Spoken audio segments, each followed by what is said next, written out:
The restaurant was dimly lit with twinkling fairy lights draped across the windows, and soft Christmas carols played in the background as families laughed over their meals. But for Sofia Martinez, sitting alone at table 12 with two untouched wine glasses and a flickering candle between them, the festive atmosphere felt like a cruel mockery of her loneliness.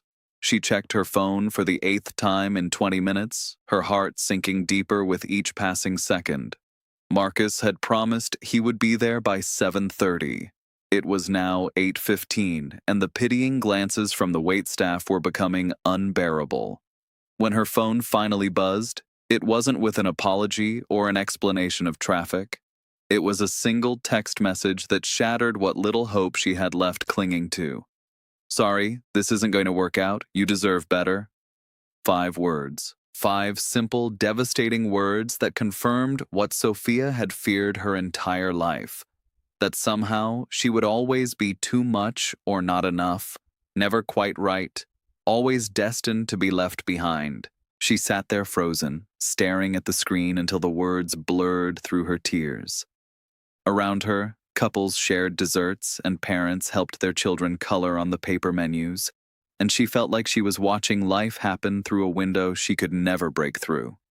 This wasn't just about Marcus, a man she had only exchanged messages with for 3 weeks before agreeing to this blind date arranged by her well-meaning cousin. This was about every failed relationship, every promise broken, every time she had opened her heart only to have it handed back to her like an unwanted gift. At 32 years old, Sofia was successful in every way that mattered on paper. She was a pediatric nurse who poured her soul into caring for sick children. She had a small apartment she had decorated herself, and she had friends who loved her. But in the quiet moments when she returned home to an empty space and had no one to share her day with, the accomplishments felt hollow. She had convinced herself that maybe this time would be different, that maybe Marcus would be the one who stayed. Instead, she was alone on December 23rd, 2 days before Christmas, abandoned before the date had even begun. If you believe in second chances, in the power of kindness, and in stories that remind us of what truly matters in life, please take a moment to like this video. Leave a comment telling us where you're watching from, share it with someone who needs hope today, and subscribe to our channel. Your support means everything, and it helps us bring more heartfelt stories to you. Sofia gathered her coat with trembling hands and left cash on the table. Too much, but she didn't have the strength to wait for change. She pushed through the restaurant doors into the cold December night, the winter air biting at her tear-stained cheeks. The streets of downtown were alive with last-minute shoppers carrying bags stuffed with wrapped presents, their faces bright with anticipation. She walked aimlessly, her breath forming small clouds in front of her, feeling completely disconnected from the joy surrounding her. How had she let herself hope again? How had she been foolish enough to believe that this time might be different? She found herself outside a small church, its doors open and warm light spilling onto the sidewalk. A sign out front announced a Christmas Eve service for the following night, and through the windows she could see volunteers setting up a nativity scene. Without thinking, Sofia climbed the steps and entered, seeking refuge from the cold and from her own spiraling thoughts. The sanctuary was mostly empty, except for a few people arranging poinsettias near the altar. She slipped into a pew near the back and let herself sink into the worn wooden seat, closing her eyes and trying to breathe through the tightness in her chest. That was when she heard it.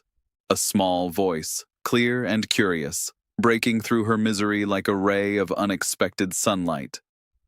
"Are you okay, miss? You look really sad."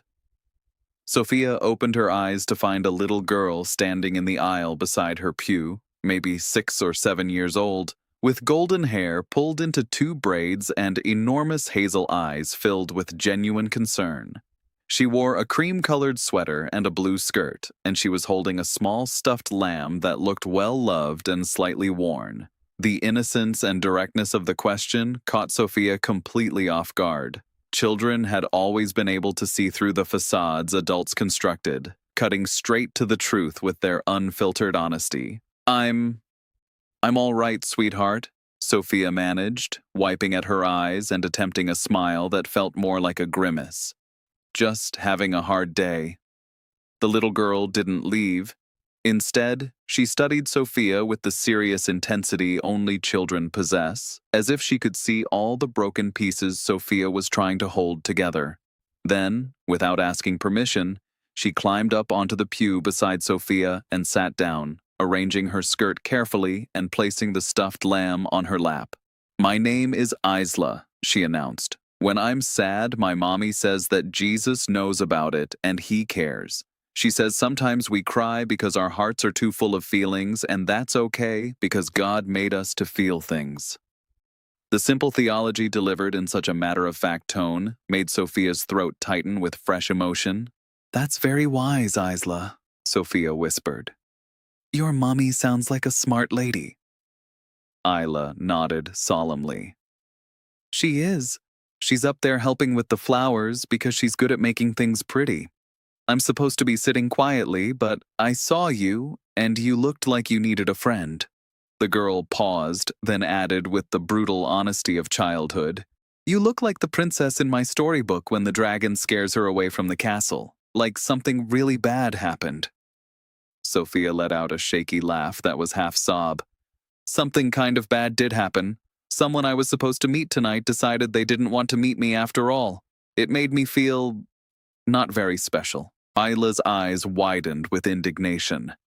"That was mean. Why wouldn't they want to meet you? You're pretty and you smell nice like the lavender in my grandma's garden." The fierce loyalty in the child's voice, defending a complete stranger, touched something deep in Sophia's chest.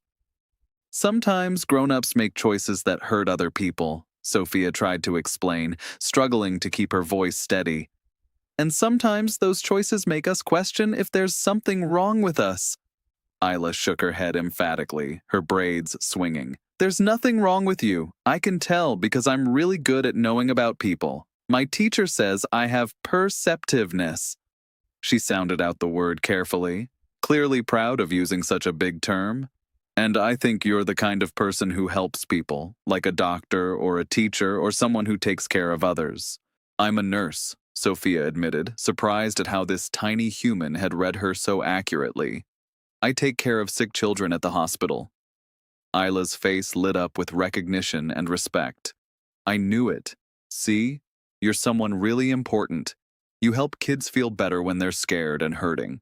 That means you're basically a superhero, and superheroes are special no matter what anybody says." The conviction in Isla's voice was so absolute, so free from doubt, that Sophia felt something shift inside her chest. Through the eyes of this child, she wasn't a woman who had been rejected and abandoned. She was a superhero. She was someone whose daily work mattered, whose presence in the world had meaning beyond romantic relationships or validation from someone who couldn't see her worth. "Thank you, Isla," Sophia said softly, and this time when she smiled, it felt a little more genuine. "You're a very special girl, and you've made me feel so much better." Isla beamed with pride. "That's what friends do. My mommy says friendship is one of the best kinds of love because you choose it every single day." She paused, then asked with the guileless curiosity of childhood, "Do you have any friends to spend Christmas with? Because if you don't, you could maybe come to our house.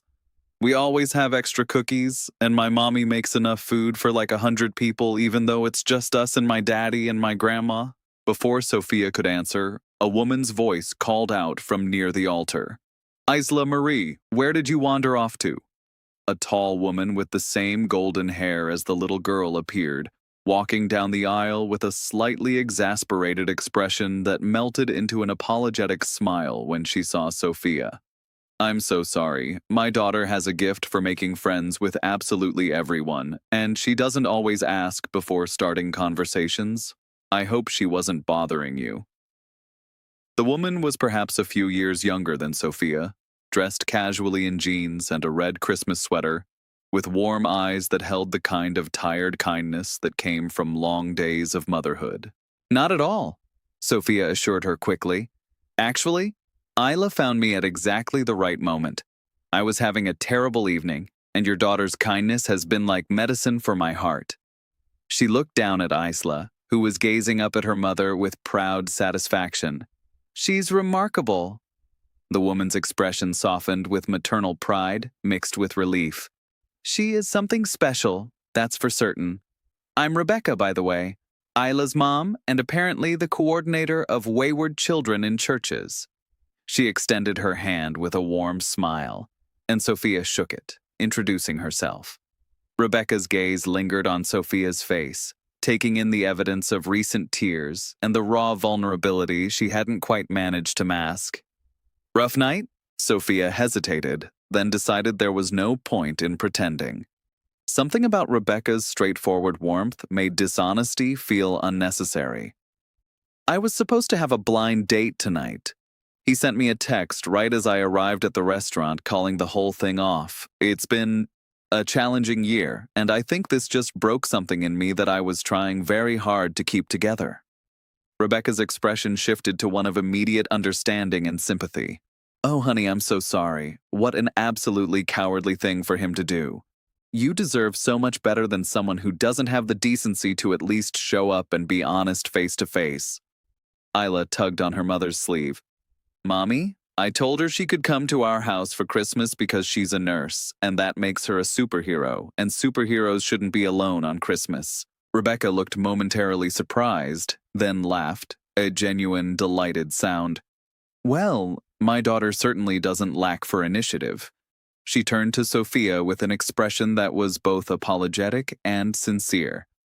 "I don't want you to feel pressured, but Isla's actually right. We always make way too much food. My mother-in-law loves having extra people around. And honestly, the more the merrier. If you don't have plans and don't want to spend the holiday alone, you'd be genuinely welcome.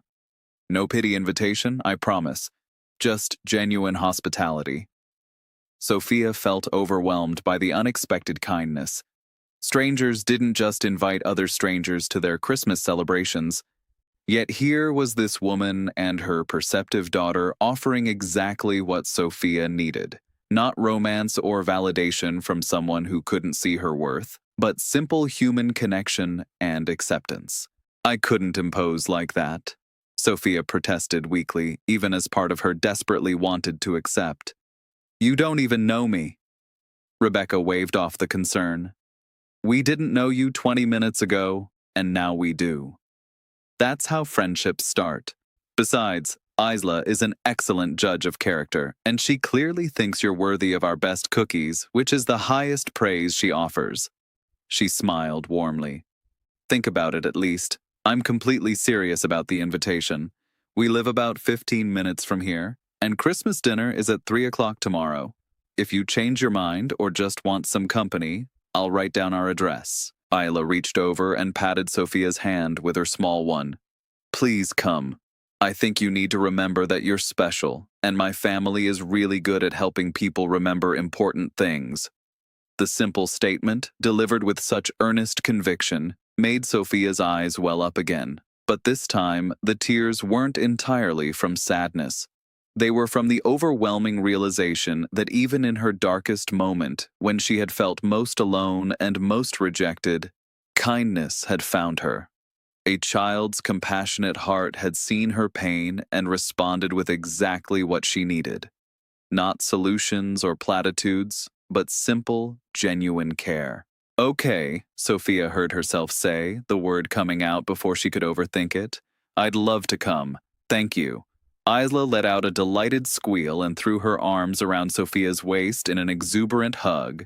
Rebecca's smile widened with genuine pleasure. "Wonderful. Here, let me put my number in your phone, and I'll text you our address. Come whenever you're ready. We're very casual, and my mother-in-law starts cooking at dawn, so there will be food all day."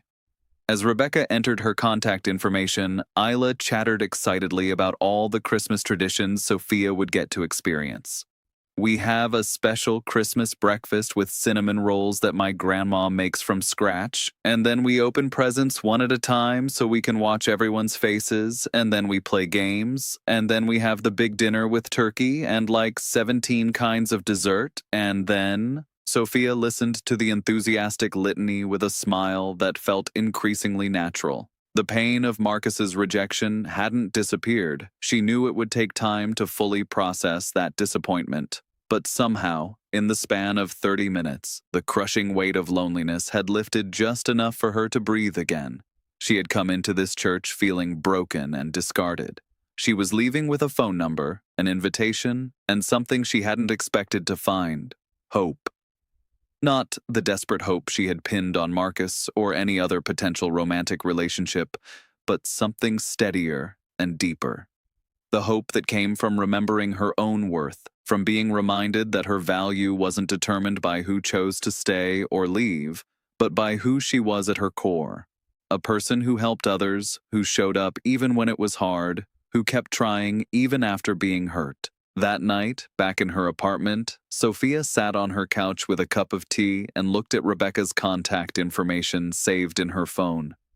The day had started with such promise and had fallen apart so spectacularly. Yet somehow it had ended with an unexpected gift, the gift of being seen and valued by strangers who had no obligation to care but chose to anyway. She thought about Isla's words. "That's what friends do. My mommy says friendship is one of the best kinds of love because you choose it every single day." Maybe she had been looking for love in the wrong place. Maybe she had been so focused on finding romantic partnership that she had forgotten about the other kinds of love that sustained a person, the love of friendship, of community, of simple human kindness, offered freely without expectation of return. Sophia picked up her phone and sent a text to Rebecca. "Thank you again for the invitation. I can't tell you how much your kindness meant to me tonight. What can I bring tomorrow?" The response came quickly. "Just yourself, and maybe your smile. Isla made me promise to tell you that she's making a special name tag for your seat at the table. Fair warning, it will probably have at least 12 stickers on it." Sophia laughed out loud, the sound surprising her with its genuine joy. She typed back, "I can't wait. Tell Isla I love stickers." As she set down her phone, Sophia realized something important. The story she had been telling herself, that she was somehow fundamentally flawed, that there was something wrong with her that made people leave, was just that, a story. It wasn't truth. The truth was that some people couldn't see her value, and that said everything about them and nothing about her worth. Marcus had walked away from the date without even giving her a chance, but Isla had walked toward her, seeing only a person in pain who needed comfort. Rebecca had welcomed her without hesitation, recognizing a fellow human being who needed connection. That was where the truth lived. Not in rejection, but in the unexpected moments of grace and kindness that appeared precisely when they were needed most. Sophia went to bed that night feeling lighter than she had in months. She still ached from the disappointment, still felt the sting of being stood up and dismissed. But underneath those feelings was something stronger, a growing recognition of her own resilience, her own capacity to receive kindness, and her own worth that existed independent of anyone else's recognition or approval. If this story has touched your heart, if you've ever felt the pain of rejection or the healing power of unexpected kindness, please let us know by liking this video and sharing it with someone who needs to hear this message today. Your engagement helps us reach more people with stories that matter. Christmas morning arrived with fresh snow falling gently outside Sophia's window. She dressed carefully, choosing a deep green sweater dress and taking extra time with her hair and makeup, not to impress anyone, but because she wanted to honor the invitation she had received. She stopped at a bakery on the way and picked up a box of gourmet chocolates and a bouquet of winter flowers, wanting to bring something even though Rebecca had said it wasn't necessary. When she arrived at the address Rebecca had provided, she found a charming 2-story house decorated with white lights and a wreath on the door. Before she could even knock, the door flew open and Isla appeared, wearing a red velvet dress and a headband with reindeer antlers. "You came! You really came!" Isla grabbed Sophia's hand and pulled her inside, chattering excitedly. "I made your name tag and I put extra stickers on it like I promised, and Grandma made her special cinnamon rolls, and Daddy said we couldn't start without you because you're our special guest." The warmth of the house enveloped Sophia immediately. Not just the physical warmth from the fireplace burning in the living room, but the warmth of welcome, of family, of belonging. Rebecca appeared from the kitchen, wearing an apron covered in flour, her face flushed from cooking and her smile radiant. "Merry Christmas! I'm so glad you made it. Come in, come in. Don't mind the chaos. It's always like this, and we love it." Sophia was introduced to Rebecca's husband, James, a kind-faced man with laugh lines around his eyes, who shook her hand warmly and thanked her for taking care of kids like his daughter. Then there was Grandma Helen, a silver-haired woman with twinkling eyes, who immediately insisted Sophia try her famous cinnamon rolls before they got cold. The house was filled with the smells of baking and pine, with Christmas music playing softly in the background and wrapping paper scattered around the tree. Sophia settled into the comfortable chaos, helping set the table and listening to family stories, and watching Isla's excitement as she showed off each ornament on the tree and explained its significance. Before we reach the beautiful conclusion of this story, please take a moment to comment below and share your thoughts. Have you ever experienced unexpected kindness when you needed it most? We'd love to hear your stories. As they sat down for Christmas dinner that afternoon, Isla insisted that Sophia sit next to her. The name tag she had made was indeed covered in stickers, stars and hearts and snowflakes, with "Sophia the Superhero" written in careful, slightly crooked letters. Sophia had to blink back tears when she saw it. As they went around the table sharing what they were grateful for, Isla announced loudly, "I'm thankful that God let me meet Sophia yesterday so she wouldn't be alone on Christmas, because everyone should have friends on Christmas, especially superheroes." James and Rebecca exchanged glances, clearly not having heard the full story, and Sophia found herself sharing what had happened: the failed blind date, the disappointment, and how Isla's kindness had pulled her out of the darkness. When she finished, there was a moment of silence. Then Grandma Helen reached across the table and squeezed Sophia's hand. "That man was a fool, but his foolishness became your blessing because it brought you here to us. And I have a feeling this is just the beginning of a beautiful friendship." She was right. That Christmas dinner wasn't just a meal shared with strangers who had shown her kindness. It was the beginning of something Sophia hadn't even known she was missing: a chosen family, a community, a place where she belonged, not because of her relationship status, but because of who she was. In the weeks and months that followed, Sophia became a regular fixture at Rebecca's house. She attended Isla's school performances and helped with birthday party preparations. She had coffee with Rebecca every Sunday morning and swapped nursing stories with Grandma Helen, who had been a nurse herself 40 years earlier. Marcus's rejection, which had felt so devastating in the moment, became the catalyst for something far more meaningful than a blind date ever could have been. It led her to understand that love comes in many forms, and sometimes the most healing love isn't romantic at all. It's the love of friendship freely given, of children who see with uncomplicated clarity, of strangers who choose to become family. Sophia still dated occasionally over the following year, but she no longer approached relationships with the desperate hope that had driven her before. She was no longer seeking someone to complete her or prove her worth. She was already complete. She was already worthy, whether she found romantic love or not. She had something equally precious. She had people who chose her every single day, who valued her presence, who reminded her that her worth wasn't conditional on being someone's partner. A year after that fateful Christmas Eve, Sophia was back in the same church, attending the Christmas Eve service with Rebecca's family.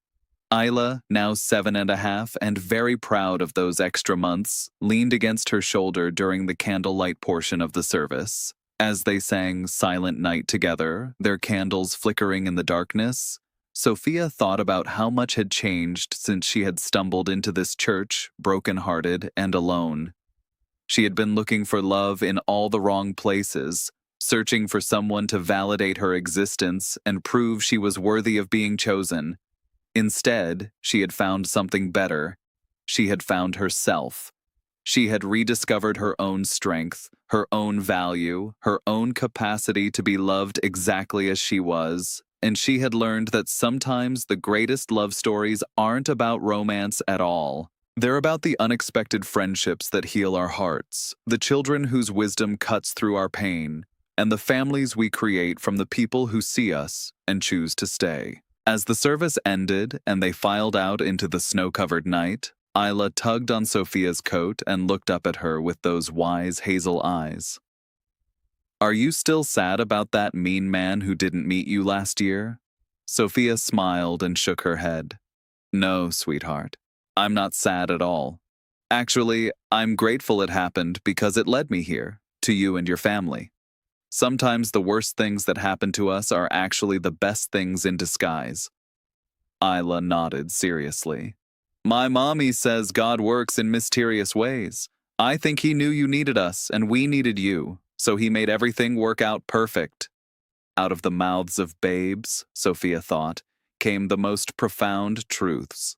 She had walked away from a restaurant devastated and alone, but a child's sweet words and a mother's generous heart had saved her, not by fixing everything that was broken, but by reminding her that she had never been broken at all. She had simply been human, vulnerable, hoping, and sometimes disappointed. And that was okay. That was more than okay. That was beautiful. As they walked through the snow together toward Rebecca's car, where hot chocolate and cookies waited at home, Sophia sent up a silent prayer of thanks, not for the man who had walked away, but for the precious souls who had walked toward her when she needed it most. And she knew with absolute certainty that she was exactly where she was meant to be, surrounded by love that asked nothing except that she show up as herself, imperfect and real, and finally, beautifully free.